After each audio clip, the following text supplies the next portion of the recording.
Have you ever wondered why we use the Gregorian calendar? I mean, it does make sense. Every month has roughly the same amount of days, and every 4 years we have a leap year, which accounts for the time lost for the other years, but 1 year is actually 365.25 days. But is there a better way of measuring time? I mean, we've had the Gregorian calendar for centuries, but there are a few things that are being proposed. Some are similar and some are bizarre, but all are rather interesting. Okay, so first we have the Hank Henry permanent calendar, which aims to make every year exactly the same. It goes like this. Every month starts on a Sunday, and they all have 30 days except for every third month, which has 31 days. Then every 5 or 6 years, an extra week is added on to account for the lost time, like a leap year. I think this calendar has merit, but it's a bit hypocritical considering some years actually have to have an extra week. Next we have the International Fixed Calendar, also called the Positivist or World Day Calendar. This one is a lot like the Hank Henry idea, but the fixed calendar has 13 months, each with 14 weeks or 28 days. The months are all in order from January to December, but between June and July there's that 13th month, which is called Sol. And at the end of each year there's a year day, which accounts for the 365th day, but it doesn't belong to any month. I really like this idea, but even though there's a leap year rule involved.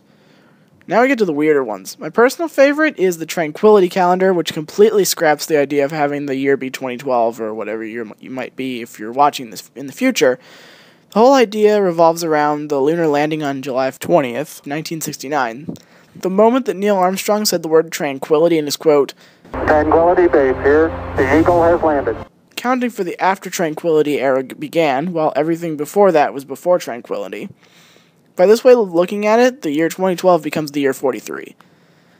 Really weird, but it's sort of cool at the same time. The months follow the same rules as the International Fixed Calendar, but they're all named after famous scientists.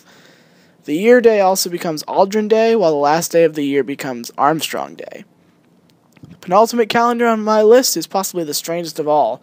It's called the Liberalia Tri-Day Calendar, and it really just complicates things. The idea is that the moon becomes a central point of interest when counting days, but that really only means years are fit into a lunar cycle, which is just 384 years. Like the Gregorian, this calendar has 12 months, but the months are grouped into threes, which are called quarters. Weeks are completely scrapped and are replaced by tri-days, which are groupings of 3 days. Each month has 10 tri-days except for the 6th, which has 9. They have a really complex leap year system as well. The thing that I found weirdest are the names. The days are called Sophie's Day, Zoe's Day, and Nora's Day.